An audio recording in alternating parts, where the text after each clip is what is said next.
Hi everyone, it's Lynnea for LDRS Creative. Today I'm showing you another project using the Just a Note stamps and coordinating dies from HSN.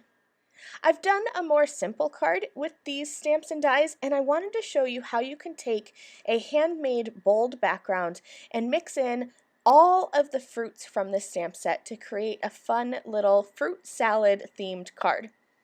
So I'm going to start by grabbing a rainbow of my LDRS Creative Hybrid inks and start stamping. These two stamps, the little lemon or lime and then the little fruit wedge, you can change up the colors to create different fruits. So here I am stamping them in yellow and green to create lemons and limes. But don't forget that especially with that fruit slice, you could do that in oranges to create an orange, pinks for grapefruit, whatever color you want. I'm just choosing to go with yellow and green for lemons and limes. Now I'm going to grab the little strawberry stamp and I'll stamp the base with a pink ink and I'll add the topper of that strawberry with a green ink. These stamps layer together very easily. They're clear so you can look right through them and line them up just the way they're supposed to go. So for example, this watermelon, I'm going to start with the center portion, ink that up with a bright pink, and then I'll grab the rind and I can look through that stamp, butt up the rind right up against the watermelon inside piece, and stamp that with green. Now I have the round stamp. I'm stamping it in orange to create an orange, but you could use pink for a grapefruit or even more of a different color orange if you wanted to have a cantaloupe, kind of like a beigey orange. Don't forget to use the black accent stamps to create the seeds and the little markings on the lemons, limes, and the oranges. I'm just adding those in very quickly with a acrylic block. And here are all of my images all stamped out. I'm going to repeat this and stamp a bunch of images. I think I stamped 4 or 5 of each fruit and then I die cut them all off camera. Now I'm going to move on to creating my background. I have a 4 by 5¼ inch piece of white cardstock, and I have covered the entire panel with some double-sided adhesive.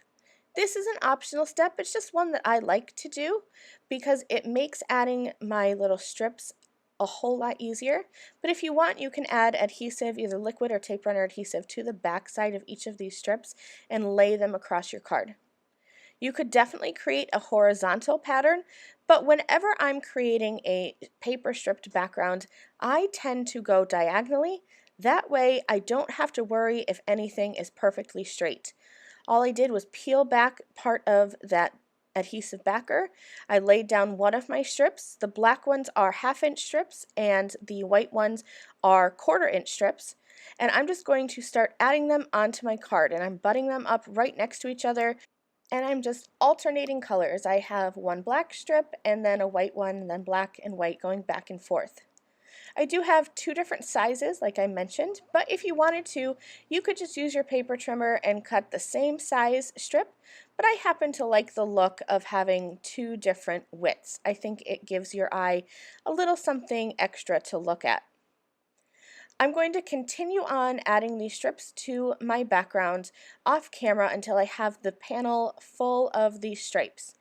Then from the back I'm using my bone folder and I'm going to press these strips into that adhesive, and I'll flip my panel over and just use my scissors to trim off any excess that may be overhanging my panel.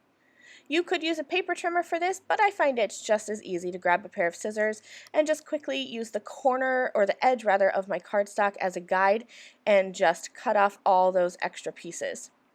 So there's my bold striped background, and it is quite bold, but once we start adding the rest of our elements on top, you're going to see how it all comes together, and it's really a fun background because it's so dark and it's that black and white stripes. I'm going to add all those colorful fruits on top.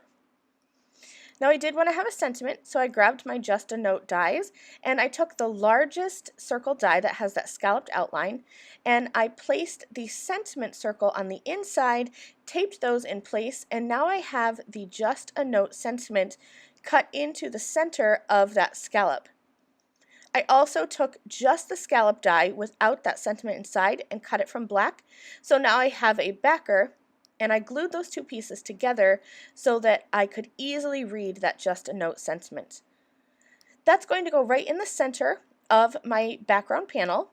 And from there, I'm just grabbing a whole bunch of different fruits and sticking them here and there across my background. I am trying my best to alternate the fruits so that I don't have two of the same ones directly next to each other. That just makes it look better if you don't have the same color right next to each other or the same shape next to each other. And don't forget that I have this large sentiment that's going to be going in the center of my panel, so I don't have to fill that center. Nobody is going to know, and it's going to allow me to save some of those fruit pieces for later. I put that background onto a card front that has a gold panel, and then I popped up that sentiment in the middle, and this card is finished. Thanks so much for joining me. I hope you had fun with this bright and colorful card. I'll see you soon. Bye!